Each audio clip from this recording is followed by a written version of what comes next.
Good evening, everybody. I'd like to welcome you to this general government meeting tonight.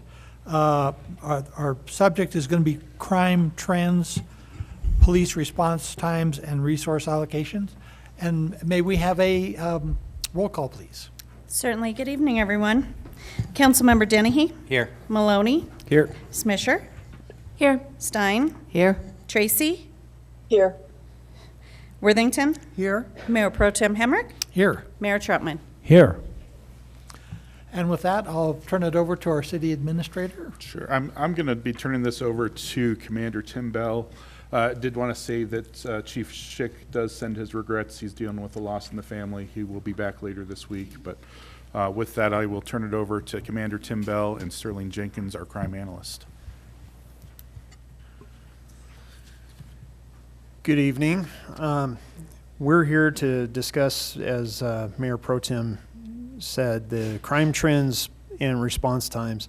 I'm not sure that we're actually going to get to the resource allocation portion of this simply because of time, but if we do have some time at the end, we'll talk about what we're going to be doing in the future in regards to that resource allocation. So. Great, and just some administrative details here. As we go through this, it's okay to ask questions as we go. Yeah. And for our council member on Zoom, once the presentation starts, I will no longer be able to see you, so you'll just have to speak up. Raising your hand won't do much good. Got it. Thank you. Please. All right, I'm going to turn it over to Sterling Jenkins, who is our crime analyst. Good evening, and thanks for having us down today. My computer just lost power, so let me log in really quickly, and I'll pull the presentation back up.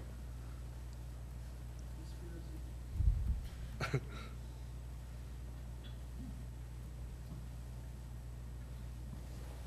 hard to remember the password when you're under pressure. Yeah. My keys are sticking too. Tim, well, Sterling's bringing that up. Do you want to talk Yes, a little sir. bit about our cadets that are in the academy, how many we have, and timing for them coming online and those types of things? Yeah, so currently we have 8 cadets that are currently in the police academy. 7 of them are at Pikes Peak State College, and 1 is at the El Paso County Sheriff's Office. We anticipate that by May 15th, we're going to have not only the 7 from Pikes Peak State College, but 1 other from who is a police already post-certified officer going to be starting with us, and they're going to start their mini academy and FTO right after that. The mini academy goes for 4 weeks now, simply because of the amount of material that they have to cover. So with that plus the one from El Paso County and 2 that I currently have in the pipeline, we should be at full strength by December, on the road, everybody on the road. And as long as we don't lose anybody else, then we should be good to go as far as sworn officers. So Great. Right, we're up and running, finally. So, as you had mentioned earlier, we're discussing crime trends and police response. As always, I like to start with our calls for service and what that looks like in real time. I pulled this data a couple of days ago, and primarily we're looking at Q1 of 25 from January to March, and we're comparing it from Q4 from 24 from October to December. So keep in mind the statistics we're looking at now, everything related to crime and policing is also related to the environment. So we're looking at winter months, what that may look like.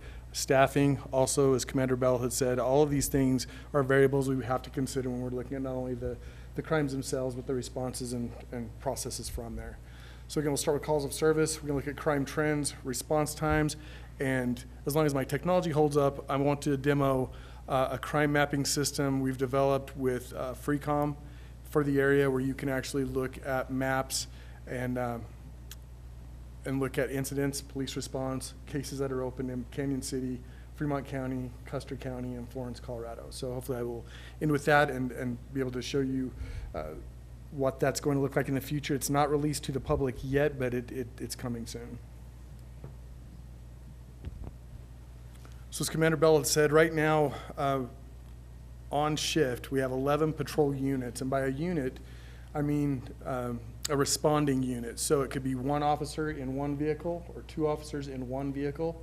So keep in mind with 11 units, 3 of those units right now have a training officer in the vehicle with a trainee with them. So they're going through their 13-week FTO process before they're released on their own in May. And in May, we get another 7 that is going to come into that same process.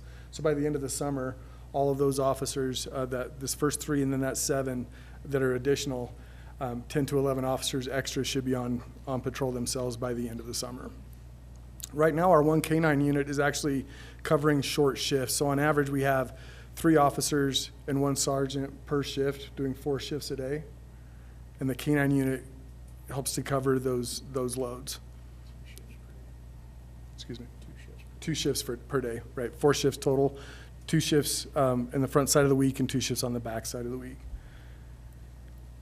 For this quarter, we had 839 case numbers generated from 5,861 calls for service or initiated contacts. As you'll see when I go forward, this is very, very consistent for the last 6 months, going into ending 24 and beginning in 2025. Of course, an incident, and it's also defined on the website I was telling you about for the citizens to look at. An incident is any police contact. It could be an officer that is dispatched to a location or actual initiated contact. So it includes traffic offenses, pedestrian contacts, every time an officer is in contact with someone. And if I could, what does it take if we go back to the previous slide, what does it take to create a case number? What are the criteria that bumps it up to a case, issuing a case number for that contact versus something that's resolved there? Well, once an officer's on scene and they're investigating or are speaking to the reporting party about the event that occurred, if that goes into an area of criminality, then a case number is generated for an investigation. So any incident can be any contact again, and a case number is generated if a crime has occurred or has reported to have occurred. So that's when we move into the cases. And that's why you'll see the significant drop from over 5,800 contacts down to the 800 case numbers. Yeah, so the criminality, the reasonable suspicion, and the probable cause that the officer may find when they're on scene. Thank you. And to extrapolate on that, well, not extrapolate, that's the wrong word, but to expand on that, traffic, when an officer pulls somebody over for a traffic violation, that doesn't necessarily generate a case report, even if they write a ticket. In a lot of cases, they write a ticket, they move along. As long as it's a traffic infraction and it doesn't rise to the traffic misdemeanor, it doesn't generate a case report. So traffic accidents, criminal complaints, and traffic misdemeanors would generate case reports. Also, the officers might pull a case number in certain circumstances where they just need to make sure that something does get documented just for, to cover bases. Anything further? No, thank you. Sure. So when we're looking at those comparisons again in those two quarters, I think one of the most significant ones is if you look at the cases generated, we're literally 1 case number difference from last quarter to this quarter. That is more than consistent. Incidences generated, again, we've had 4% less incidences recorded from last quarter to this quarter, and the arrests are also relative from 307 to 284. And tonight we're going to get into what those trends look like and what those actual crimes were and where those arrests were made. It's also important as we're looking through the statistics tonight that we have a number of crime categories or criminal events that are recorded. Keep in mind that 1 case can oftentimes generate 5 to 7 charges. So I've parceled those out. So if we have something like a damaged property, criminal mischief, that may have also been attached to a burglary or a domestic violence or another case number. So over about 33% of our incidents, our responses, I should say, more than 1 officer is on scene. And then about that many, about 33%, 35% have more than 1 charge attached to them. And the reason that's also important is when we start looking at resource allocation and time commitment, how long some of these cases take to work. If you have 5 charges, one of them's a domestic violence, God forbid there's also a driving under the influence with that, you're looking at that case alone is going to take 5 to 6 hours to investigate to its completion on that day before the shift ends. So again, although the crimes are separated in this report, more than one offense is often present during a case investigation. So we'll start with property crimes. We do have a high rate of closure and clearance rates for our property crimes and our persons crimes. So these are not all of the property crimes that we investigate, but these are the most severe and the top ones that have been requested by us, or for us rather. Arson, again, very consistent. From last quarter in the winter, we had 4 reported. This quarter we have 3. Burglary, 16 and 22. And I can also say that most of those have already been cleared as well, between the 16 generated last fall and the 22 for this spring. Criminal mischief, again, 49 to 35. And also keep in mind when you're looking at things like criminal mischief or low-level theft offenses, when you're looking at the holidays, it's not uncommon to have a series of events that record those crimes or a spike in those crime rates also. Again, the environment has an effect on our criminality and our police response as well. When we look at something like fraud usually spikes in the spring due to people trying to manipulate other people into giving them money and those kinds of things during tax season. This time we've only seen a brief spike, and then it settled back down to the point where last quarter we had 13 fraud cases, and this quarter we only had 6. Robbery is very consistent. We do not have a lot of robbery in our jurisdictions. We went from 1 to 2. Theft offenses usually hover around 100. The highest I've seen it in the last 18 months was 145 thefts in one quarter, and right now we're only at 93 for the first quarter of the year. Motor vehicle theft has been very consistent between 12 and 14 reported motor vehicle thefts. Motor vehicle thefts are something that's also interesting. We usually, I shouldn't say usually, but we oftentimes have people that lend their car to someone that may be a friend or a family member. That person doesn't return that car. They then report that as a motor vehicle theft, and technically it is. But what we're not seeing is stranger on stranger offenses to a high degree. Could I just ask a couple of questions? And Sure. they're probably self-answering. When you have arson, you also have another agency because our fire is a fire district. Do you coordinate on that, or is it totally the burden of our detectives to solve that? Well, it's a joint effort. So the fire department actually has trained arson investigators. We don't necessarily send our detectives to that because it's so highly specialized, and the fire department, frankly, is better at it. So they work with our detectives and offer that support, and we work it together. So it sounds as though the fire department initiates the possibility of arson, and because a crime has been committed, then our officers are get involved in it. Yeah, I've never been on an arson that wasn't identified by the fire department as Okay. being that. And then please, just the difference between robbery and theft. Is the one with a gun, or what is No, it? well, it can be. So robbery, there's 2 types of robbery. There's regular robbery and there's aggravated robbery. Aggravated robbery usually involves a weapon. But if I were to use force while committing a theft, that is robbery. It doesn't necessarily have to involve a weapon. Does that make sense? Yes, so theft is when someone comes home and discovers their TV's gone. Yes, There was no one there, but it was gone. Someone stole it. That's correct. And robbery is when they see him walking out with it. Could you send him by my house? No. Okay, thank you. Those are very important things to discuss, because with theft offenses, these theft numbers include everything from shoplifting to vehicle trespass where an item is stolen out of a vehicle. So the category of theft is very, very broad, from low-level offenses to higher-level offenses. Sterling, could you speak a little bit about why you chose to compare last quarter to this quarter, as opposed to, say, the January to March 2024 to 2025? I understand that there would be a lot of factors that would go into the context that you were speaking about earlier. So how did you make that decision, and why does this show us kind of the best picture in terms of the trends? Sure. Well, most common is to study the quarter we are in, the previous quarter, and then you're right, the quarter from the previous year. The quarter in the previous year is in another statistical management system, and so I'm still deciphering and filtering through it. What I didn't want to do is give you information that is not as accurate as this. This is pulled from the same system with the same method. And so again, once we clean some more of the data from our previous data management system, I should be able to present that in a more clear picture. But I found in our old system, if I look for certain crimes, it may populate the crime I'm looking for if it was the primary or secondary offense, but if it was a tertiary or even further down the line as an offense, it may not show me in that management system.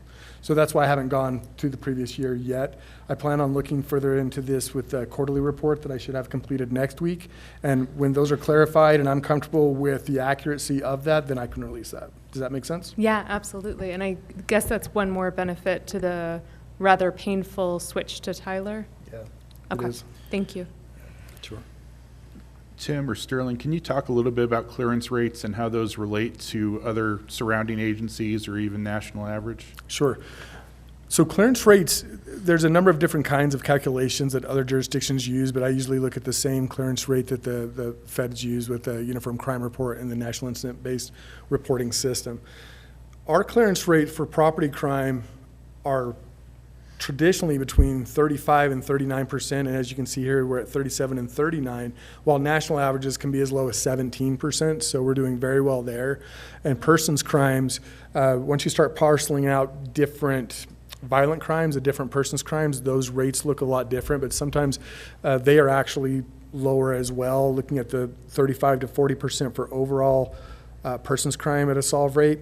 If you parcel that out to violent crimes such as homicide, that rate may be higher.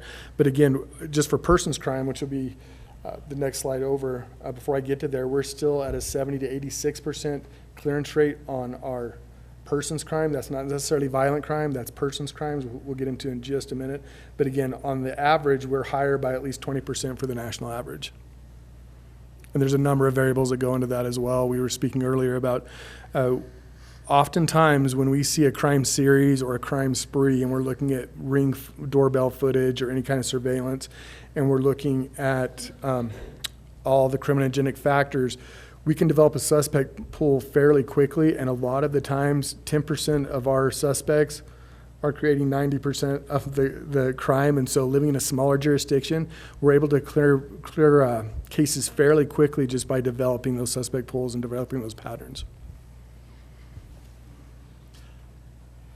And just one other comment, actually, the one of the things that when we're looking at comparisons and we're trying to do percent changes on that, you get into what one of my statistics professors called the tyranny of small numbers, where if they go from 1 to 2, that's a 100% increase, where it's probably statistically you can't tell the difference between the 1 and the 2.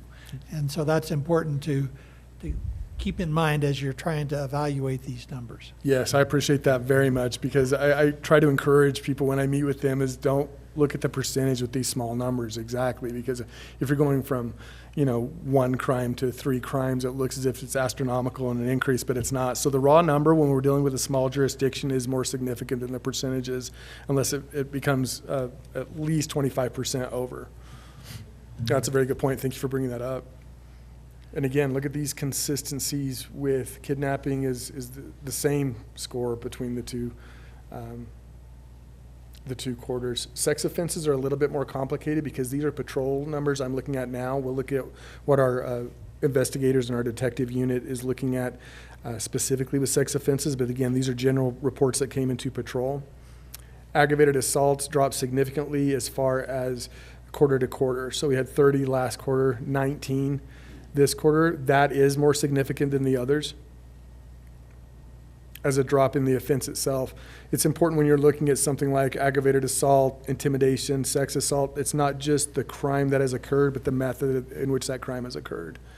So that, again, that is another category we have to look at is the method of the offense and the completion of the offense. The simple assaults, again, that's pushing, striking, shoving, 45 and 45. It's exactly equal over the last 2 quarters. Intimidation is another kind of a broad term. It's basically if someone is threatening another person or persons without the use of a weapon and that person feels intimidated or fearful. That's also correlated specifically to a lot of domestic violence calls. Because remember, domestic violence it's an added charge or an aggravator. It is not the primary charge. So we have to have a criminal charge. And then depending on relationship and events, certain relationships have to be proven before we can actually choose to charge domestic violence. So keep that in mind when you're looking at things like intimidation. We did have 1 report of human trafficking. It was a report I haven't looked too far into, but we had 1 report, and I think that's the only one I've seen, at least in the last 18 months, and then 0 this quarter. But look at the clearance rates again, 70% for this quarter and 86% from last quarter. Keep also in mind that this quarter, those clearance rates affecting, saying 70% for this quarter, that clearance rate can go higher into the next quarter if crimes that were investigated during this quarter are solved in the subsequent quarter. And that's why the annual data is much more powerful oftentimes than the quarterly, because we can see what the clearance rate is on an annual basis rather than a 90-day period.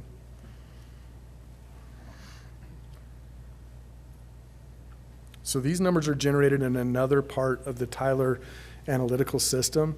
Keep in mind this data set, when I put in my parameters, when it compares one quarter to another quarter, there's a few days difference. So my original data is pulled from January 1 of 25 through March 31 of 25. And if you look at the bottom of the screen, I have put a qualifier there that the data system that I pulled from Tyler actually did the last 28 days, and so it actually did October 3rd to December 31. So the number difference you'll see in my slides that I created versus the ones that we're looking at now through the Tyler RMS system are very close. There's only a few that are 2 crime differences. So our daily statistical duties that we perform are very, very accurate to the overall analytical system used in the other part of this system.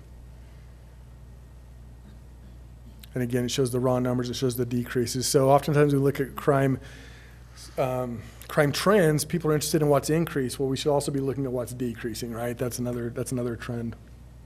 Probably the most significant in this is larceny from motor vehicles. We went from 25 thefts from vehicles. Again, that's when somebody breaks into a vehicle and steals property within it. We went from 25 last quarter to 14 this quarter. And what's significant is those 25, the majority of that 25 was attached to 1 crime spree with about 4 offenders. And we cleared those cases and they were charged with those crimes. So that's a spree. That happened within a few weeks and really picked up for about a week. Well, our patrol officers worked with our investigators and they dedicated a lot of time to clearing those cases. So that is significant. But keep in mind, that's only 2 or 3 people that caused the majority of that crime statistic. Do you happen to know if those individuals were then incarcerated, and that might be what is contributing to the decrease in the first quarter? It can. You always want to look at criminal opportunity. So if the criminals or the suspects are charged and they're incarcerated, we generally see a drop in those specific crime categories. So absolutely, that's a variable that we look at. Oftentimes, if I start to see a spree rising after it has dropped, I will call the jail and I will talk to people to see if our suspects are still incarcerated. But yes, that has a direct dramatic effect, because oftentimes when we clear a crime spree, we will not see that exact same crime for at least a week or more, because those people they don't have the opportunity to commit the crime anymore. Do cameras currently play a recent role on a lot of the clearing of this, or don't they? Excuse me, I didn't hear the first part of the question. Cameras. They can absolutely help, yes. I was talking to someone earlier, and First thing I do when I wake up and pour my coffee, I open up my Ring app because I want to see if anything's reported through that. What's interesting is we see a lot of crimes, well, not a lot. We see some crimes on the Ring app that people are sharing with their neighbors, but they're not reporting it to us. So I've even come in and talked with our command staff, and we've asked officers to go and check on someone in that neighborhood to see if they can if they can investigate to see if a crime had happened or not. But cameras are significant. You can look at height, weight, a number of different things, how persons walk. We have a number of vehicles that have been on the cameras. Again, it tells us a lot, and it definitely helps us with our clearances.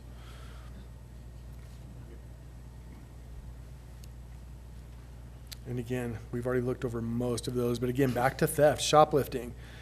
Shoplifting in this period, we've had 51. The last period, we had 46. And you might think it might be more significant over the holidays, but it stays fairly consistent. Fairly consistent.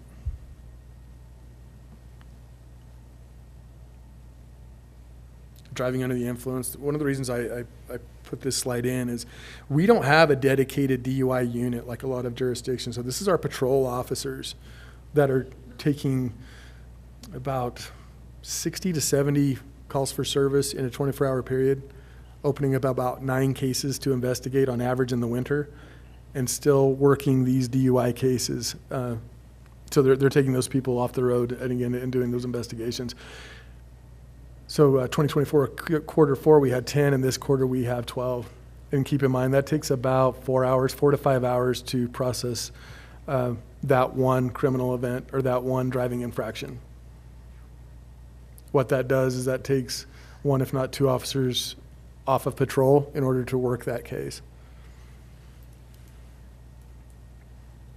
And luckily we have, again, the cadets that are coming in. This is our investigations unit statistics. Investigations is a different tracking mechanism because, again, some of the cases take months, if not longer, to work to completion.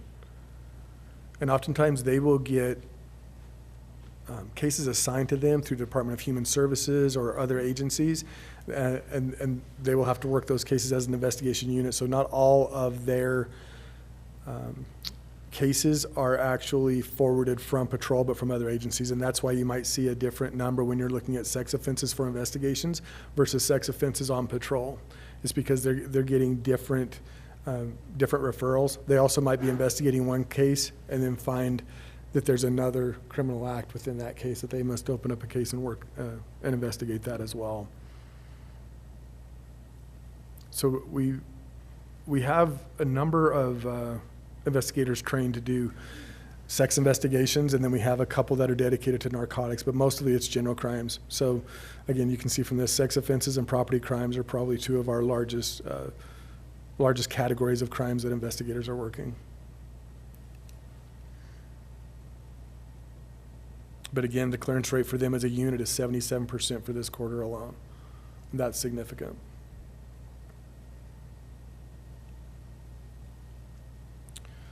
So when looking at zones, we also want to look at, again, we look at the environment, look at the zones, look at where the crimes are happening, and then develop a philosophy and an implementation of a patrol unit and a deployment into these zones. So it's kind of unclear in that screen, but over close to Highway 50 over to 9th Street on the northwest side, that's Zone 1. Zone 1 has most of our reported criminal activity. Over 40% are in Zone 1, but if you think about it, the houses are very close together. There's the downtown district, bars, a number of people that are actually out and about that may witness a criminal event. So reporting oftentimes goes up when we have dense populations, and so Zone 1 has a lot of reports. Zone 2, as you can see as you're going northwest, we get a lot of our theft reports there for a few different reasons. Number one, we have Walmart has a lot of shoplifting and thefts there. That will also be reflective in our theft statistics. And also in the neighborhoods in Zone 2, we have more spread out houses, so it's not as densely populated as 1 overall. And again, so they have a less reported activity in those zones. And Zone 3, of course, is everything south of Highway 50 going into Dawson Ranch. and some other areas off of East Main. It's fairly consistent. Zone 1, again, has over 40% of our calls for service, and the other two zones share respectively between 35 and 40% also. Also, if you notice, Zone 1 is the furthest from the police department, right? So we have to think about response times, the highway, where are officers when certain crimes happen. And again, this is just the statistics on those. Zone 1, 43% of all incidents, 42% of all cases. Zone 2, 28% of all incidents and 35% of all cases. And then finally, Zone 3, 30% of all incidents reported and 27% of all cases. Right now, officers are responding from call to call, so they may end up in Zone 1. Their next call may be Zone 3. Right now, we're not at full staff where we can just assign certain units to be in certain zones.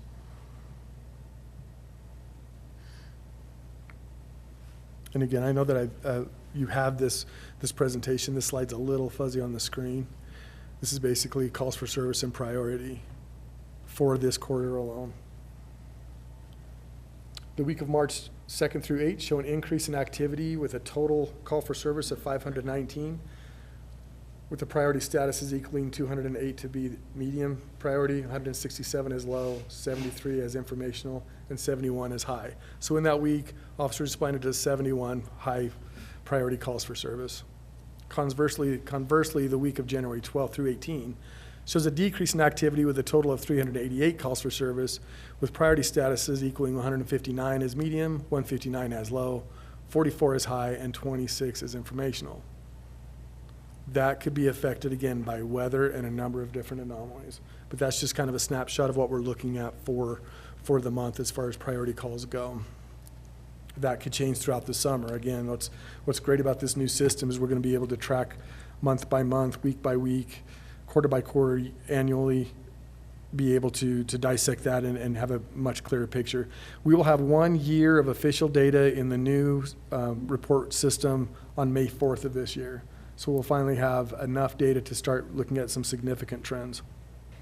Just because it's a little bit hard to read, and I think you're going to get into this with response times, could you clarify the difference between high, medium, and low priority calls? Sure. High priority calls are usually when it's an active crime in progress or a traffic accident with injuries, meaning that officers would need to activate their lights and sirens and get there immediately. So that's a high priority. Threat of life, threat of bodily injury. Next, on a medium level, you're looking at a call for service that may be immediate damage to property with a potential of damage to a person. Low priority is, again, it may be someone's reporting a shoplifting that they discovered the day prior.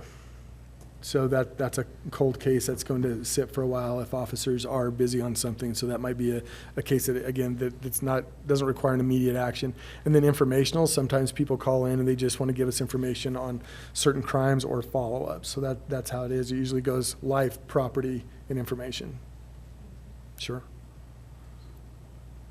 Now, I remember last time I was here, I thought our system could dissect response time for each priority call. I've been working with dispatch on that, and right now we can't get to that specific level yet, but we do have some good statistics regarding response times.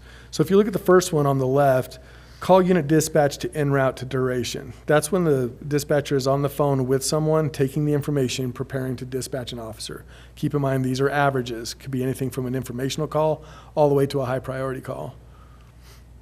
Second column has the call unit en route to the arrival destination. So an officer is dispatched to a location to investigate a criminal event or traffic activity. Our averages for this quarter were 2 minutes, 43 seconds. The last column, call unit dispatch for clear duration. What that means is when the officer arrives to the time that they clear that call and leave that location, and that's 30 minutes. So again, if you look at the incidents and the cases, we're responding rapidly and then on scene for at least 30 minutes to investigate that call for service. 75.69% of our calls are responded to between 0 and 3 minutes. And that truly is a stunning statistics when you read in the general media what some larger jurisdictions' Sure. Response times are. It makes it really is, one of the benefits of living here in Canyon City. It is. This is a heat map I developed for the quarter. So the heat map just shows activity. Again, this isn't cases. This isn't necessarily a criminal event. This is activity that's reported or initiated within our jurisdiction. You can see Zone 1 on the east side of town has most of the activity. And that is right there off of the highway, off of Main Street. So Zone 1 has a lot of incidents, a lot of activity. Traffic infractions, all of those apply to that area. And then it starts fading out a little bit as you go west and also as you go south. So if we know there's an activity happening there that we need to investigate or respond to immediately, we'll try to do direct patrol where officers are in those areas as much as possible, patrolling the areas, looking for anything suspicious, and talking with the public also. And this is where I want to touch on the importance of our DICE unit that we want to put in place, which we're anticipating to have those folks out there as soon as this batch of new people start getting through FTO and start hitting the road in a solo capacity. That unit will be made up of 4 bike patrol officers most of the time, unless we have certain crime sprees that are occurring in particular locations. But that unit is, because they're on bikes, they're going to be dedicated to that downtown area and to the parks that are right along the riverfront.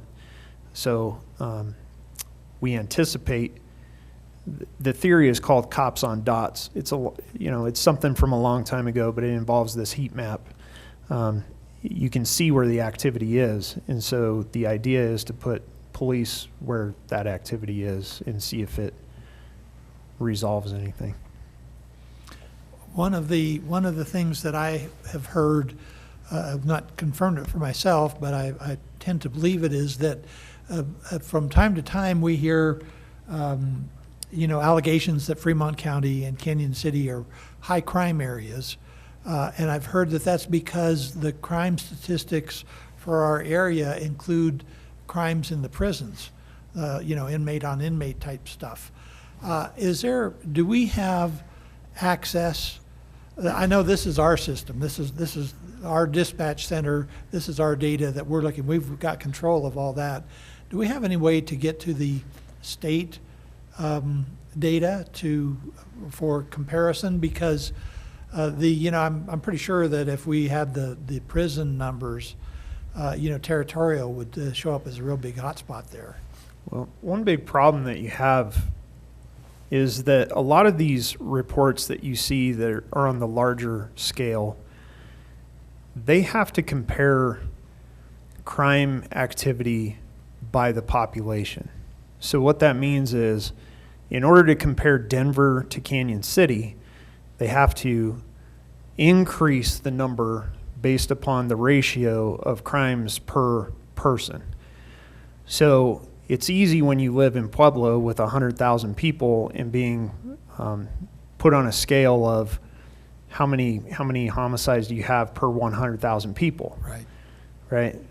Well, when we had 4 homicides in 2019 and we were put on that same scale, they have to increase our numbers in order to put it at a per 100,000 population. So our 4 homicides look like we were way up there. And a lot of the information that you'll see are actually coming from that 2019 report. I don't know why that one's so popular, but it happens to be. Maybe you could speak a little bit more. There was one out of Longmont just recently, right? I was referred to an article in Longmont that claimed that Canyon City had one of the highest violent crime rates in the state, and I think it put us at number 6. When I looked through that article, if I was indeed looking at the article that was referred to me, there was no discussion of source or method.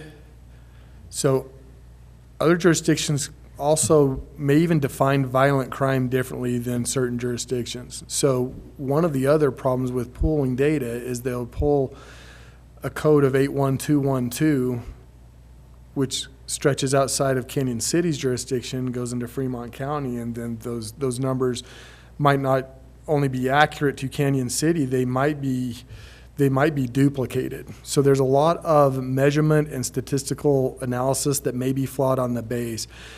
So when I'm looking at Canyon City, if someone wants me to do a comparison or request a comparison, I'm going to want to know their method, their time frame, their spatial and temporal analysis. We need to know that method in order to compare them. But there are a lot of flawed anomalies with prison statistics I know have somehow been imported into other crime measurements for Canyon City, which obviously isn't necessarily fair. Again, definitions of the crime code, what time frames are we looking at? There's so much to look at before we create the pretty graph. There's a lot of on the back end to make sure things are consistent and things are relative. And I'm not sure why they keep referring back to 2019. It may be because that may be the most recent statistics we have federally to compare, because oftentimes the Uniform Crime Report takes years in order to get out. So it's the most handy, large-scale data source we have in criminology or criminal statistics. So that might be why they're referring to those years. Both Commander Bell and I have also been patrol officers here, and it may be anecdotal, but honestly, sitting in this position and looking at the 1,000-foot view versus being on the road, this is very similar to what I experienced as a patrol officer in 2013. And I think other officers could speak to that. It's very, very consistent. These numbers don't surprise me at all after having boots on the ground and now looking at it through a computer.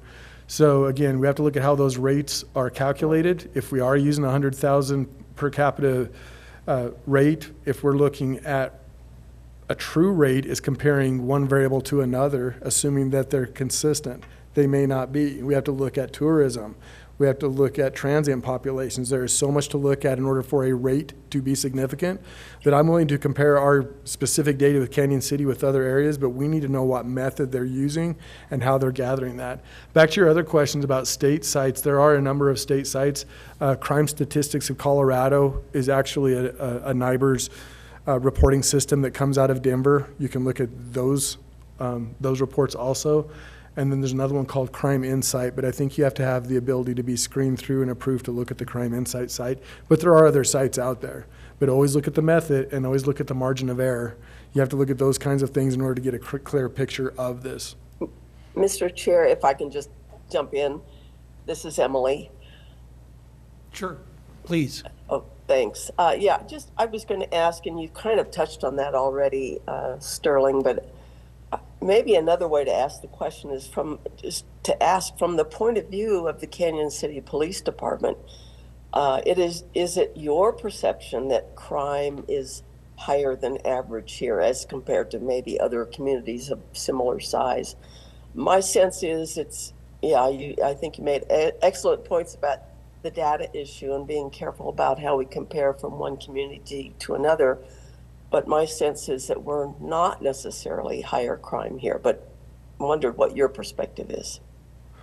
My sense is that we are not of a higher crime rate of a relative sized populations overall. But again, we live in a very unique community as far as our demographics, as far as being a town with a heavy population of Department of Corrections. And so again, when I look at those variables, I'd have to look further into it. But for a town of relative size and population in the state of Colorado, I don't perceive our rate being higher than others of relative size. Again, I don't have all of the data of those other areas, but that's my perception. Thanks.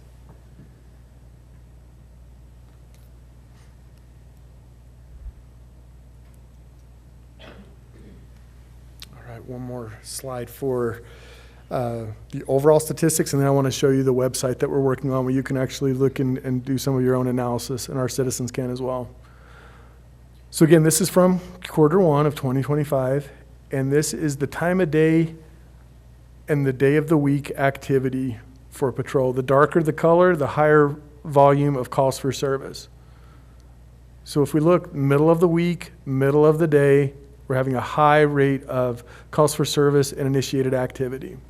And again, this was exactly the same when I was on patrol, and I think Sergeant Bell would say the same thing. That 2 o'clock to 4 o'clock p.m., you get a lot of calls for service. So you don't look at your watch when you're on day shift. You just push through because you know you're going to get that 2 o'clock push. And this has been consistent for a very long time. I believe when you were the law enforcement commander, you were seeing the same kinds of trends. Yep. It is interesting when you actually graph it out on a chloroform or a chloropleth map, though. And some of those incidents are high priority. You might remember when we had the kidnapping case that ended up Skyline Drive, that was in the public, that went into social media. During that same day, within an hour and 45 minutes, we had a burglary in progress, and we also had a young lady that was struck by a vehicle in the high school parking lot. That was one day with one shift within that time frame. So that's just an example of how things can happen and what that workload looks like in the middle of the day. There's something to actually touch upon here. This doesn't tell us when the crime is actually occurring, though. This just tells us when the crime was reported. Mm-hmm. So when you start seeing that pickup around 8 o'clock in the morning and it starts getting a little bit darker and darker and darker as the time goes on, it's because people are getting up and around and they can see, you know, hey, somebody broke into my car last night, or somebody broke into this house last night, or there's graffiti on this fence that was never here before. And so that's a lot of the reason why you see that. It still puts the stress and on the officers, because our day shift is staffed exactly the same as our night shift. And so this is where that resource allocation becomes important, is because now you start seeing where that stress is actually occurring and where we need to start putting our officers. And it doesn't necessarily put them on the times where the crime is occurring. So there's a lot to weigh there. There's a lot of things that we have to take into consideration, and it's one of the reasons why we're not necessarily even prepared to talk about resource allocation at the moment, because we're missing some data sets that we really need to get honed in on. But we're steadily making some progress there. To that point, and apologies if this is a later slide, but do we have a sense of what the percentage breakdown is of officer-initiated versus citizen-reported? Are you talking about reactive versus proactive time that the officer? What percentage of cases are reactive by officers versus proactive? Do we happen to know that, or? That's what I'm trying to define and actually do more ride-alongs and talk with officers. So you can code this to say all traffic stops are proactive. That's not necessarily the case, because there may be an infraction that they must address. There may be a careless driver, a reckless driver, a potential DUI. So even that coding itself, just traffic stop, may look on the surface as proactive when a number of them may be reactive. So as far as proactive versus reactive time, that's our biggest lift right now for resource allocation, is to see how much actual, not only time can be allocated to a proactivity, but then a ratio of proactive versus reactivity. So yeah, I would say the majority is still calls for service, people calling in to get an officer to respond. Again, most of our proactive activity, it's most likely under 20%, I'm thinking now. And that's anecdotal, but I'm thinking it's under 20%, and that's your citizen contacts, that's your community service, that kind of police initiative. But the majority is still, right now, definitely calls for service. And our staffing directly affects that. So when they're busy, you know, when you have 3 officers that are on the shift and all of them are on calls, they have no time to go out and actively look, you know, proactively look for a crime that's being committed. So that's another important aspect to take into consideration. Tim, maybe at a high level, can you talk about some of the proactive stuff that the PD does do, like the interdictions and working with Walmart and, you know, some of those other activities that you guys focus on? Yeah, in fact, on the slide that talked about the shoplifting a while back when we were talking about it, and there was an increase on that. Part of that was due to a proactive effort on the part of our officers with Walmart. They identified a specific time period. Walmart, and when I say they, I mean Walmart, identified a specific time period where they got more thefts as a result of, looking back at their historical data.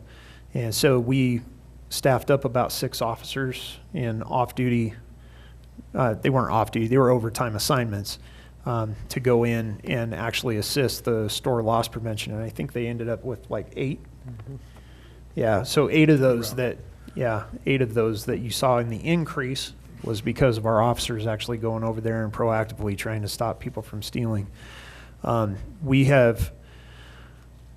We've conducted, I can't tell you how many, but a number, I would say 6 or more interdiction efforts last year to try to identify certain areas within town that are, nuisances from either narcotics activity or what have you.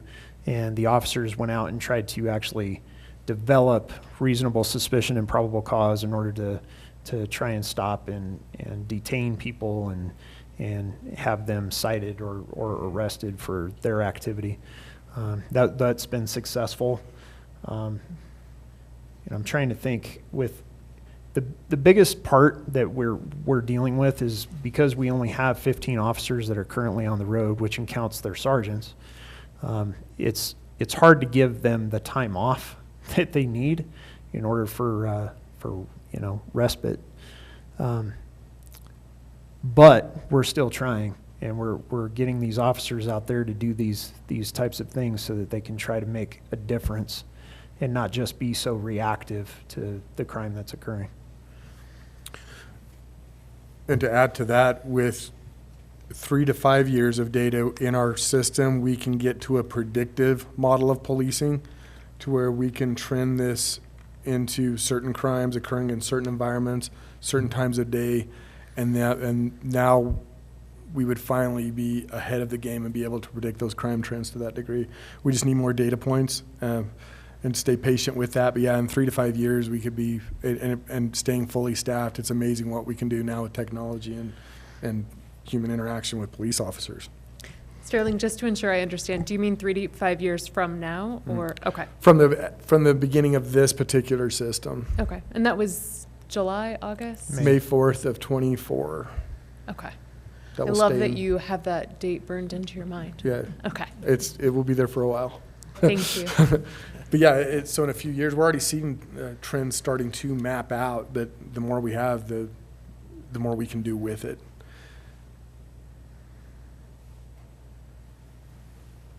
So this is the Citizen Connect site. I want to show you what we're dealing with now with Tyler Analytics and what the public is going to be able to access very soon.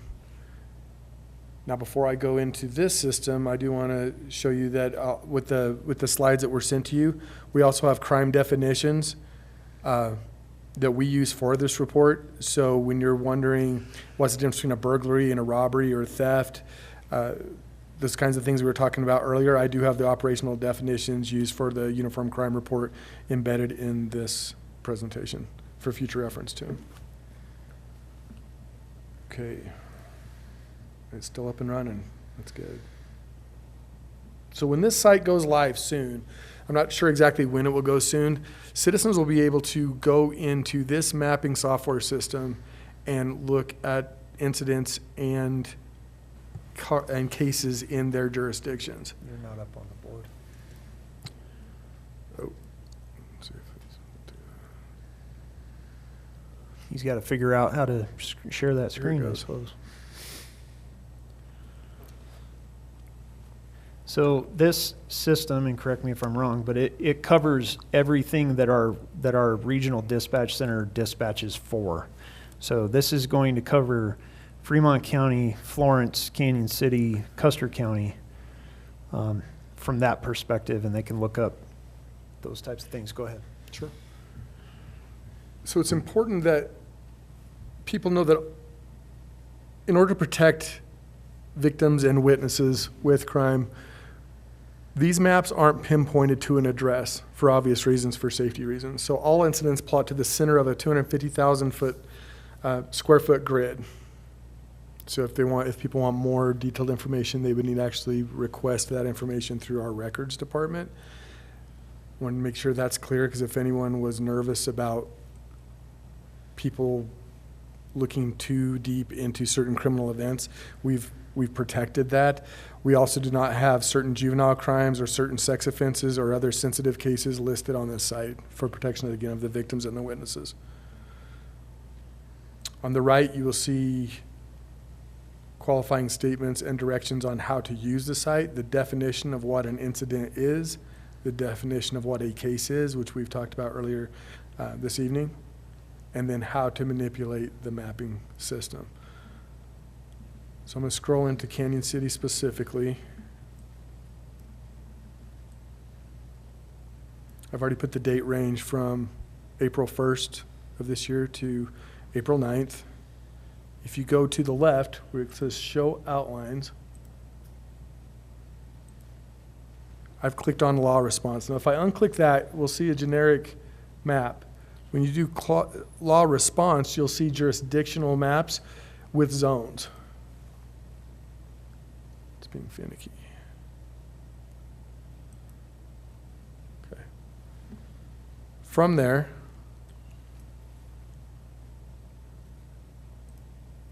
you can scroll down to incidents and you can pick your jurisdiction. We, of course, will pick Canyon City. From there, from this drop down, you can pick certain calls for service that you would like to look at on the site. You can also click all of them if you'd like. You can do the same thing for cases. So if we look at incidents and we select Canyon City Police Department, and we'll just do animal control for now.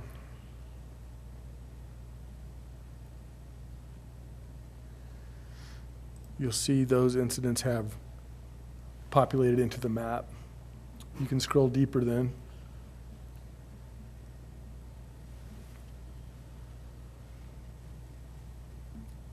Sorry, my system's lagging here.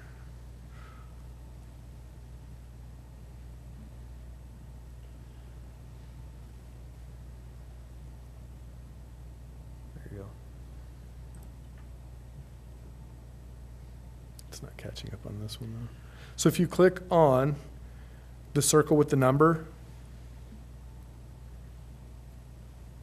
you'll get more specific and you'll see that there was an animal control call there in that area on April 6th, 2025 at 16:25:27 or 4 o'clock or 4:25 in the afternoon. To the right there, you can also see the chloropleth map also. That will show you the trends in those incidences.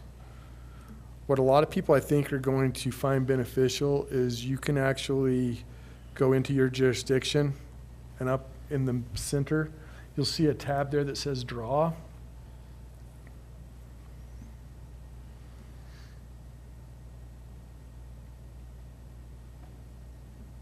Getting the system's waiting. Okay. You're good. Okay. So you can draw a geofence into the map and it will filter down into the geofence you created. So if this is your neighborhood and you were looking at certain events, certain times of days, certain date ranges, it will populate into that space and then you can drill further down to see what the calls for service were. But again, it's not specific to the address. It's specific to the center of a code within our GIS system.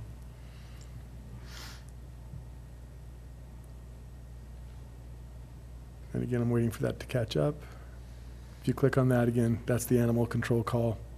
That was off of 12th Street, off North 12th Street. And that can be for all incidents in all cases, all calls for service.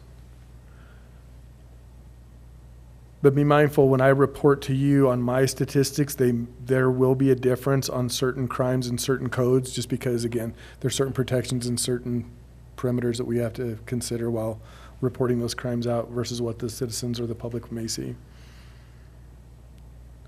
That's a powerful tool that has developed quickly. I've been here 17 months, I think, and this has all been developed within probably a year of that time. again, with our data sets, our mapping softwares. There's been a lot of work on the back end, and we've worked well with FreeCom and other agencies in order to develop this. We've all met and agreed on what we would show and how it would show. And I'm excited for it to finally be released later this spring. Any questions on this software? Again, it's not live yet. Keep that in mind. We had talked about, because I visited with you, and thank you so much, and We had. Phil, we went out there and were quite impressed. And I was glad to see my name not on that, by the way, but yeah, I'm joking. Sorry. Do they, FreeCom reports to you, so you can place them for all of the county, because they service Custer County as well? Mm-hmm. So, and that's kind of a daily thing? They are the hub for all of this information, basically. okay. And then we filter it out through our systems. We all have shared software programs, shared access. And so everything starts with that call to dispatch. And from there, that's where the data points start to Well, build. that makes sense. So they interface well with our Tyler program, or is it the same thing? It's the same thing. Okay, well, great. Okay, thank you. Sure. Will folks be able to track cases all the way through the criminal justice system, or is this really just about incidents? This is really about the incidents and the call for service. If you want to follow a case through, there's a number of things that have to happen. You have to go through, once it ends up in the court system, I don't have that information in this system at all. So that's another request that would be made, or another site that you would go to. You can create alerts for your neighborhood or wherever you want to geofence to where you can be notified. I'm not sure how that notification is going to go, but there's a potential for a notification. So you could track daily, weekly, monthly, things that are going on in certain areas of jurisdictions. Are we close to the end of the presentation? We are at the end of the presentation. We're at the end of the presentation. Thank you for that. That was Thank you. really great. I know we have a lot of people here in the audience, and if any of you audience members would like to come up and stand at the podium, introduce yourselves, and comment or have some dialogue with us, that would be great. And you, Go ahead. No, please, go first. I am a terrible public speaker, so forgive me. My question on this last application that you showed, is that updated, like live updates? Because it seems the only information we have now, like Crime Watch or whatever, I think the last update was in December? So it's my understanding that the build for the mapping system will update every 15 minutes. Oh, lovely. Okay, thank you. Sure. yeah, and just for the record, you should have introduced yourself, please.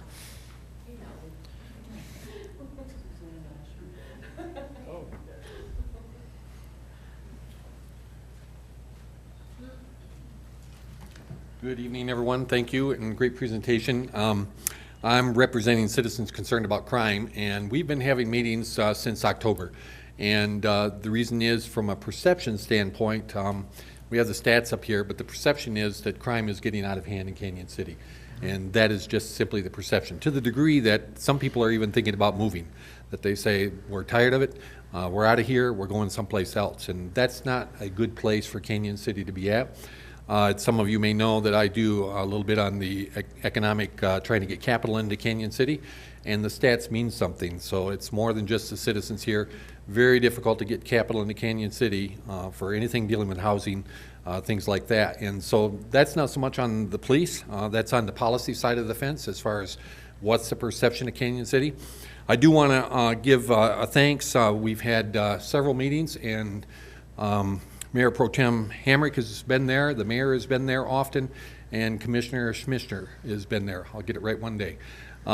So we have had people on this council that have been there and appreciate it very much, and Chief Schick has been involved, Commander Bell has been involved, and also Sterling has been involved, and appreciate that with them coming and showing up. And as I mentioned, also the mayor took me out, and we went and met with Sterling, and appreciate that. So this is not any complaints whatsoever about the police force. In fact, what we want to be is completely supportive of it. Some of you may know I've got a building. You guys were at the building today doing training, and I'm happy that we can allow that to happen and make that happen. But I do believe Canyon City is at a crossroads as far as how we're dealing with this crime issue, because again, I could bring up people here that I know are very upset about the crime that is taking place. And so we speak of it with, low voices and look at stats, and this all becomes normal as far as comparing ourselves one with another, comparing ourselves from quarter to quarter, and maybe normal isn't acceptable. Maybe normal or the trends are not where we want to be. Maybe it's got to go down from where it is. And I think that would be the perception of citizens, that they view it that that's all fine. We can compare these quarters, we can compare ourselves with someone else, but it's not acceptable where it's at, and it's got to come down from where it's at, because the perception or the reality is that we've got a real problem here and we got to do something.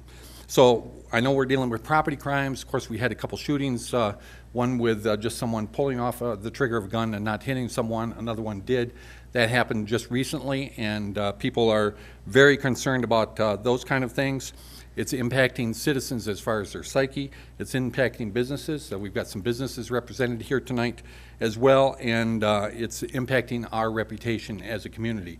And so that is something, again, as the policy board, I think you've got to be concerned about our reputation as far as our reputation within the citizenry itself and the citizens or the people outside that want to do business with us. And right now, I think it's wanting.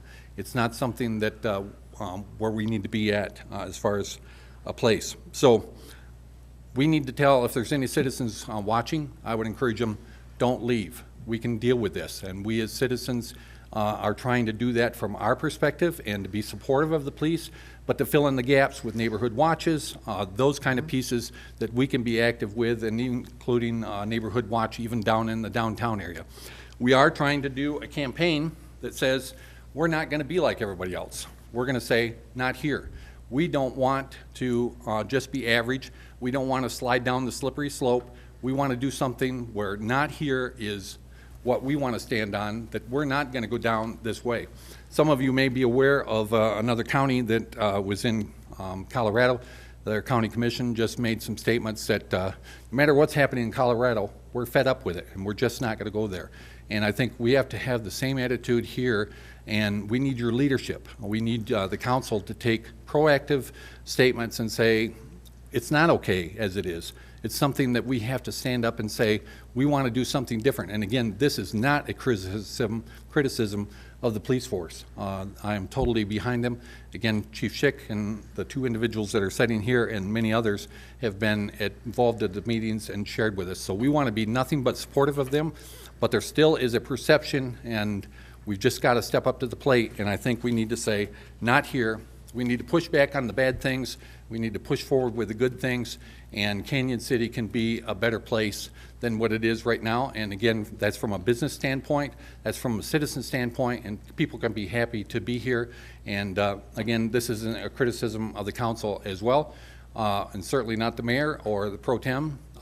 What I am asking, though, is we need your leadership, and we need you to be involved with saying, not here, not in Canyon City. We're just not going to go down that slippery slope.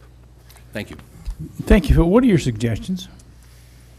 You talk about that. We go to those meetings that you're at. We talk about it. I think it is citizen generated. It We is. support that. We don't do anything not to support it. We fund a lot of things. So I just wonder about what is that? I find it just a little offensive, personally. And you and I have talked a lot. Yeah, we have talked a lot, and again, you shouldn't find anything that I've said offensive, Mr. Mayor. I again thank you for participating, and certainly the other two council people that are here. I think we need to come together as a group and say that we're not going to allow this in Canyon City, and we need the council to do it, we need citizens to do it, et cetera. So there's two canyons from my perspective that are out there. There's one canyon group of citizens that believe we are drug infested and crime ridden, and there's a group of people that are out there that believe that. That is not my position. My position is Canyon City is a jewel, and we can come together and do stuff. And so we can't allow the culture to slip down that slope And what that takes, again, Mr. Mayor, from my perspective, is leadership. And simply saying, passing resolutions that say, we're not going to do this. We're not going to say that the status quo is acceptable. The status quo is not acceptable. And then that would encourage citizens to be involved as well with neighborhood watches, with coming together. We've got a program coming up on May 8th that the CCPD is going to be involved with that are specifically talking about how do you harden your home and make it so that it's not something that people can easily access. And we're going to be talking about how persons can protect their property and what they can do, what they can't do, et cetera. But I think, again, please don't find this offensive, but there needs to be some empathy for the citizens with the crime that they're dealing with, and to say that we are concerned about it and we want to step up to the plate and we want to do something. Right now, the perception would be, again, not mine, because you and I are having coffee frequently, is that the perception is that the council's not involved with this project. They're not involved with the citizens as far as dealing with this, and they're not viewing it as important. I don't know that that's true or not true, but I'm just simply asking in a council meeting, we need your leadership and we need some kind of statements on a more proactive basis that what is happening right now is not acceptable. And I don't know if, again, citizens view it that way or not, but that's how I see the perception of the citizens. So last point, I did a poll. I put it out on Facebook on 5 different sites and asked if people were viewing the crime as an issue in this community, and there wasn't anybody that didn't think it was an issue. Now, they had different issues. One of them was that 50% thought the solution was putting more patrol out, and from hearing Commander Bell tonight, I know that that is something that we're on. Some of them are concerned about the legislation that's happening up in Denver, and it's impacted on the courts, but there's also a perception that we're just allowing it to happen, that we're okay with it, and we've got to make sure that that message is out there that we're not okay with it. This isn't acceptable.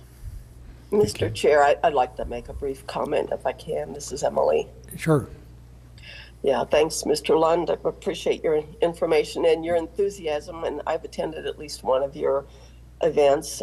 Thank you. It does concern me that that there is that perception of high crime. I think if any of us could wave a magic wand, we would have zero crime here. We would love to not have any property crime, any assaults, anything like that. I don't feel as if our crime is out of line for this size community and the particulars of this community. I have to say, in my own experience, and I've had a home here for more than 47 years, I can only think of 2 times when I've had minor crimes at my property. One was many years ago when someone went into an unlocked vehicle and took a pair of sunglasses, of all things. And the other one was damage to a new fence a few years ago, minor damage. And so there are things that annoy me in my neighborhood, but I don't feel that crime is an extreme threat, at least to me in my neighborhood. And I'm not going to say where I live because everyone will want to live in my area then. But I think it is important for all of us to say, of course, we don't want crime here. We'd love it to be zeroed out. But at the same time, I'm really impressed and have been for the last 3.5 years that I've been on council with the work that we do here. And when I say we, I'm talking about the Canyon City Police Department and others involved with law enforcement in the area.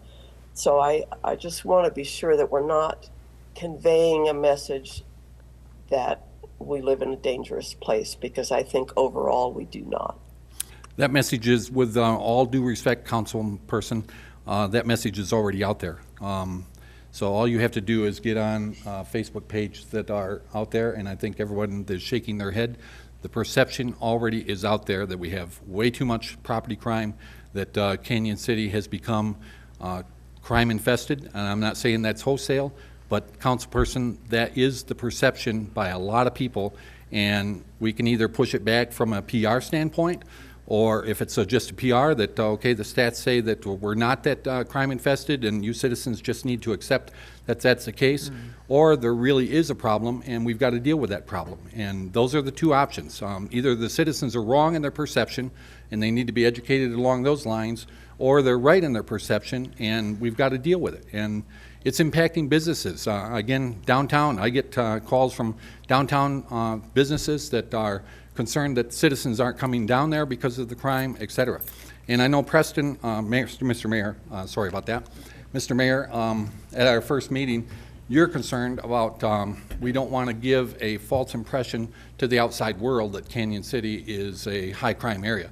And I get that from, again, a PR standpoint. But I'm also believing that, and I don't mean to dominate here, I'm about ready to go sit down. I also believe that it's an issue that we have to deal with, and we have to step up to the plate and say, do we have a problem or don't? And the perception, I'm guessing a majority of the citizens in this community would say, we have a problem, and we're asking for help in dealing with that. And it's not a criticism, it's not meant to be offensive, it's not meant to criticize the police, but we have a problem, and it's something, can we deal with it as a community? Not just the council, not just the police, including citizens. And that's what we're trying to do, is do our part as well in this whole thing. So I thank you very much. And I didn't mean to I'll dominate. I'll just add to my comment, and that is I think that it is a community issue in that, you know, there's probably a lot that all of us can learn about prevention. Prevention isn't perfect, but there are some things we can do to make it less likely that we have crime committed against ourselves. But I just think it's important that we don't, that we focus on the side of prevention and understanding the reality of what we have here and the statistics, for example, that were presented tonight, rather than focusing. I just don't want people to live in fear. I don't live in fear here. And as I said, I've been here for more than 47 years. That's all. I understand, and again, I would leave that not here, and we are trying to do the push forward too. I think some of you know we've got a cleanup that we're focused on the 26th of April, and we've got 40 people who are signed up for that. We're going to focus on Skyline Drive. We're going to focus on US 50. We're trying to get a mural up on the Safeway, and this focused on the 50. So it's pushing back on some things and pushing forward on others.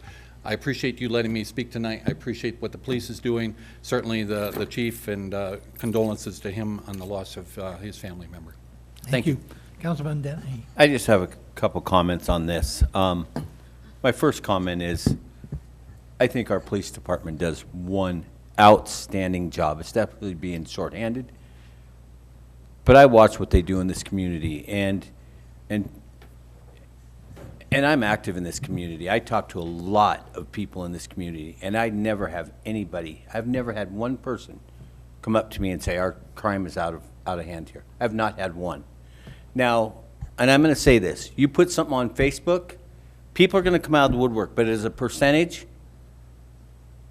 very small percentage. But people are going to come out and say that on Facebook. And a lot of people come out and say stuff on Facebook, and, you know, it's a place where somebody can write something, but they don't have the guts to come down and say it.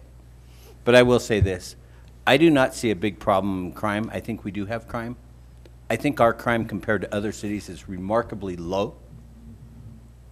But I think our police department does a fantastic job, not only with all the crime within our schools, the youth in our community absolutely have an unbelievable relationship with the officers that work in the schools. And I'm, like I said, I'm out a lot, but I do not see crime as a major holdup here. There's going to be crime everywhere. There is. We're all, you know, we have people coming into this town all the time to visit, you know, people who are in prisons. We have a lot.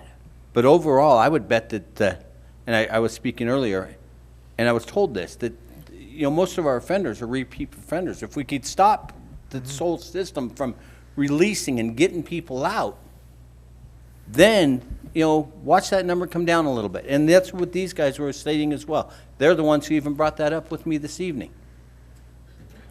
But I just want to say thank you, guys. I think your department does an absolutely fantastic job. Councilmember Smisher. Thanks. Just a couple of comments from my perspective. Thank you so much for that presentation and all of the hard work that goes into it. I really, really appreciate the work that you guys do. Would it be possible and okay with the information that's in there to go ahead and attach that to the meeting agenda for this evening so that folks can take a look at that maybe in higher resolution on your own computers? Yeah, the presentation will be posted to tonight's meeting notice. We can put it up on the PD's page on the city website. And as Sterling mentioned, he is working on quarterly reports that will be published on a quarterly basis. Perfect. And I think as you start to transition some of that information from the previous systems into Tyler, being able to show those trends and in maybe I am a statistics nerd, so I love that, but maybe in a slightly more graphic-friendly, Facebook-friendly way, so that folks do know what are the trends and what is going on in our community. I absolutely love Citizen Connect and cannot wait for that to be made public, for folks to be able to geofence their own neighborhood. And when you think about the possibilities there with neighborhood watches, to really understand what's going on, like, thank you for the work that has gone into making that a reality. And I think that that's going to be an incredibly, incredibly valuable tool. I do want to say, one crime is too many crimes, right? Like, any crime is too much, whether it's somebody stealing mail out of your mailbox or, violating your home or your person. Like, one crime is too many. And I think everybody on council would agree with that. And certainly I know everybody in CCPD would agree with that as well. I do also believe that at least as long as I've been on council, there's never been a time where there's been a CCPD or law enforcement topic in our binder. I'm sure I asked a million questions about it, but there's never been a time when it hasn't been passed. I think that this council has been incredibly, and please correct me if I'm wrong, but this council has been incredibly supportive of increasing numbers of police, increasing salaries of police, putting into position the new Tyler system to allow you to collect this more granular level of data. Whether it's new laptops or new body-worn cameras or new police cruisers or your professional development system to ensure that officers see a path for growth here in Canyon City. Like, we are incredibly supportive of you and of the work that you're doing to transform the agency under the 21st century policing model and under the what's important now and your service excellence. And we definitely want to give you the tools that you need to be able to carry those out. I know it's really hard to not only recruit but also retain police officers, and that has been incredibly, incredibly challenging. And I'm knocking on everything with you that you will be able to be fully staffed by the end of the year. And your ideas around the DICE unit and hotspot policing and ensuring that those targeted areas and those targeted offenders, they are the ones who are committing the most crimes. And if we are able to target those areas and target those folks backed up by data and do more proactive policing, then hopefully we'll begin to see those trends come down. So just thank you for the work that you do. And if anybody does doubt, this council absolutely supports the police department and doesn't want crime to occur in Canyon City. So. Very, very well said, Amy. Thank you. Yes. Thank you for that. Of course, if you're a victim of crime, it's always intensely personal, and it's easy to draw conclusions and go from the specific to broader ideas that perhaps aren't supported.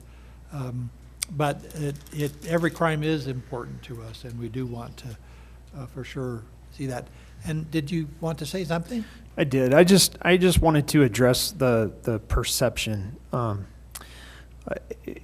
to give an explanation that maybe a lot of people haven't thought about.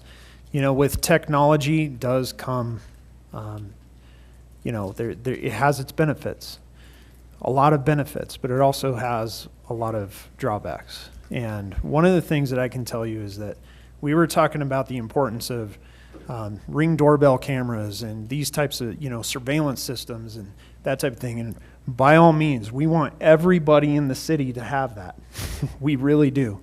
But what happens sometimes is when that information gets out there into social media, especially, when we look at the data that says that we really haven't seen an increase in that, it gives that perception that there is an increase in there because a lot of people are putting that information out there. And we want that information out there.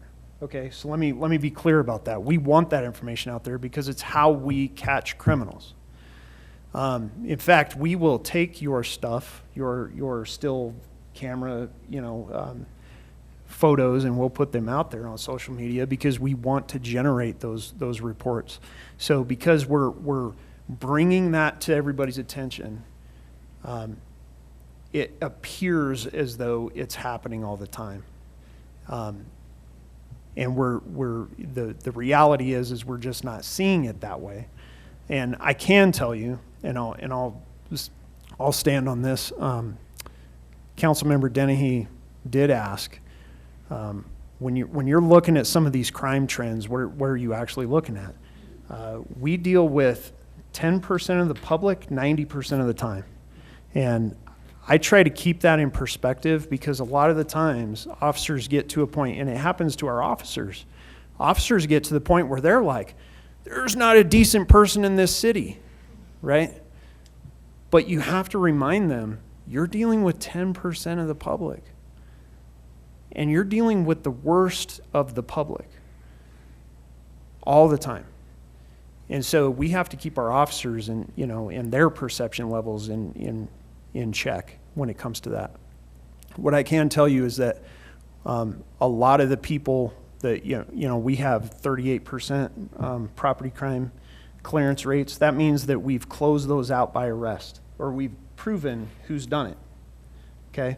Nationwide, that's usually 17%, and that's because a lot of the crime statistics that you see are coming out of those larger agencies, larger jurisdictions, metropolitan areas, where you have people who are generally strangers most of the time.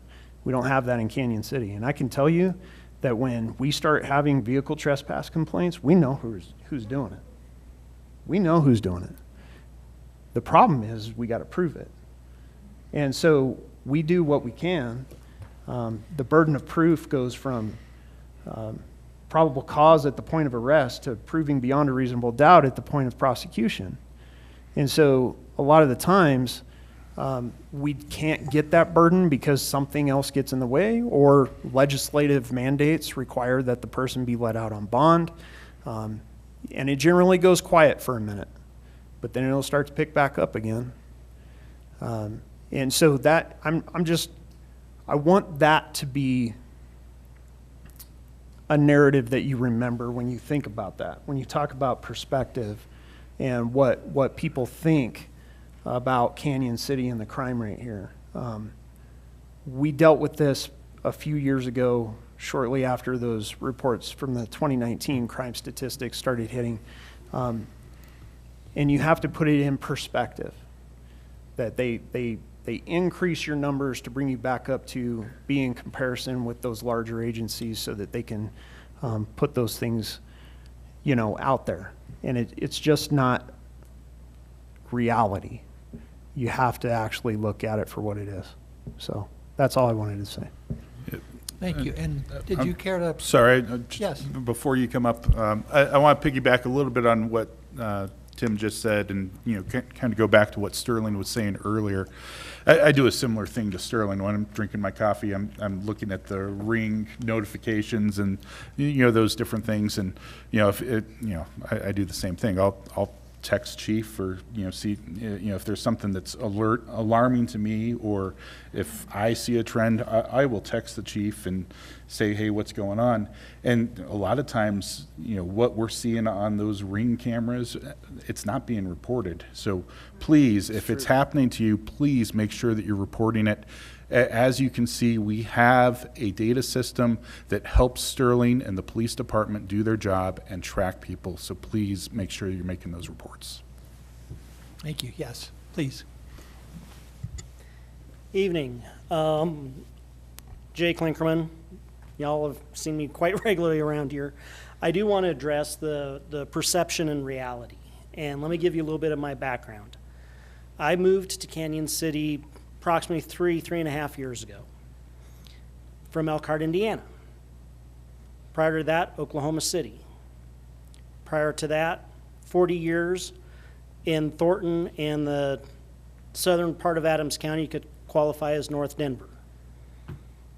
The reason I chose Canyon City is because, number one, it's a clean city. You go to Denver today, it's dirty. Dirty will give you the perception that things are not good, things are not well, because there are no resources. I moved here because people are friendly. It's the old Colorado way. You walk down the street, people will say hi. The one trepidation that I did say when I'm moving to a smaller town is that everybody's going to know everybody's business because everybody is related by a shirt tail somewhere. One of the pluses of moving here is I also understand that most of the citizenry here probably is packing a 6-shooter because they're connected to DOC and Supermax. Crime is not a problem here, but we do have what I would call some minor occurrences right now because, one, you have noted that we are shorthanded. Anytime you're shorthanded, you have to triage. So sometimes you have to triage when Skippy strips off his clothes and runs down the street.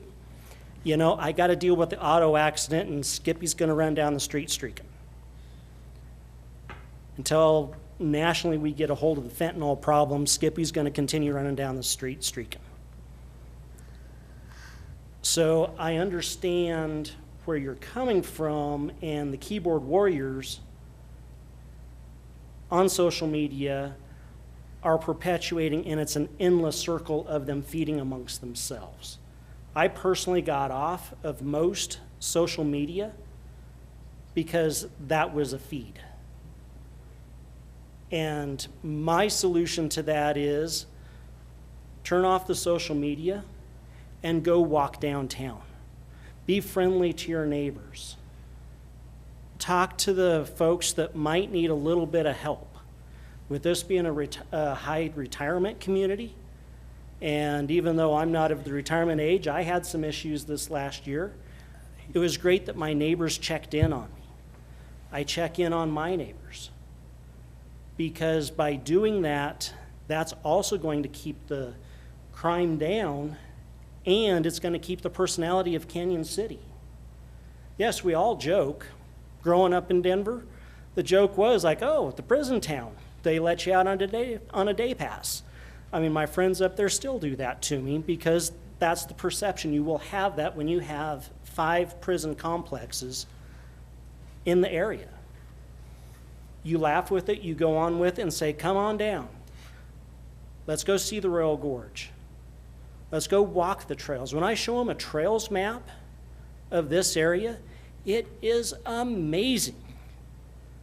I also don't want to show them that trail map because I don't want them to overrun it either. So I guess what I'm saying is this is a jewel. I'm proud to live here, and I'm glad to be a part of the community. And I'll encourage you, I'll repeat it again. Turn off that dang Apple computer. Turn off that Android phone. We're all addicted to it. Even I'm addicted to it. Go enjoy the town. Talk to the businesses. Talk to your neighbors. Go walk the parks. The more people are out and about, the less Skippy's going to want to run downtown naked. Thank you. Thank you. Hello, I'm Kristen. I just want to say that I have lived in several communities in Colorado, and I mean, I don't have the statistics, but I can say other communities that I've lived in, I have felt safe. I've walked, loved my neighbors, loved the community. It was fine. And another one it wasn't, you know, but I have never felt safe to walk around here. Had a camper stolen, and then I'm like, well, I can walk on the street. I can do that. And my husband will let me. But I just don't feel safe. And that's my perception. And I've talked to other women, and I'm a woman, so, you know, we're more scared. But that's my perception. Thank you. Sure. Deb, you want to come up? Okay. See, we're going a little bit long here, but I won't be long. I just have a couple of questions. Debbie Lake, I have Classic Furniture downtown. And the hot spot that was that big one on downtown was troublesome. And so, and Jerry knows that our downtown has two personas, our daytime persona and our nighttime persona. And most of the problems we have that affect our businesses are usually in the evening after, you know, sometime after we've closed. One thing that I've been wondering about, is there any way that we could have some kind of cameras on our buildings? And I don't know, do we have them, Ryan? Do we have anything? Just to kind of, you know, watch our downtown, watch our businesses. Because, you know, that's the heartbeat, I think, of our town is our main street. And anything we can do to keep us safer, keep our buildings safer, I would be really interested in having that conversation that we could. We've talked about doing a neighborhood watch, but I'm there 10 to 5:30. You know, what happens after I go home? And that's when we have most of the issues in our downtown. So, and, you know, and I'm personally not afraid. I have those huge windows and everybody can see me, but I know some of the other businesses are a little bit more nervous now. And we've had a few incidences, and so, and I don't know if they're even getting reported, and that's a lot of it. But, you know, if we could have that conversation, I would be interested. thank you. Debbie, to answer your question, we don't have any program that helps put cameras on. You know, we have some cameras on city buildings, but then, you know, if you start putting them in public rights of way in public areas, you know, a lot of questions about Big Brother and those types of things. Would that be something, Ryan, that we could check into on a matching grant even, something that we as business owners could do the cameras with a little bit of help there, maybe? Yeah, I think, I can't remember how long ago, I think we had talked about that at one point, so yeah, we can pick that back up and look at that. Okay, thank you. Can I give some Sure. perspective on downtown when we're talking about what we're thinking about? So I go way back to the early 90s as a bartender down on the Four Corners. And it was the Wild West back then. I've seen people thrown through windows. It got so bad back then that we had cops on every corner at 1:55 a.m. because this downtown was it was crazy. I don't see that anymore these days. So when we talk about perspective, I'd be much more scared in the mid-90s walking around downtown at 2 o'clock in the morning than I am right now. So I just want to, that's what we're talking about is perspective. So I just want to remind people that it was a lot different a long time ago here. It was a lot more like the Wild West here, even just 30 years ago. So that's just my opinion. Thank you. And with that, unless there's other comments from council, I think we'll adjourn this meeting. Thank you all very much for coming, and thank you for the presentation. Thank you.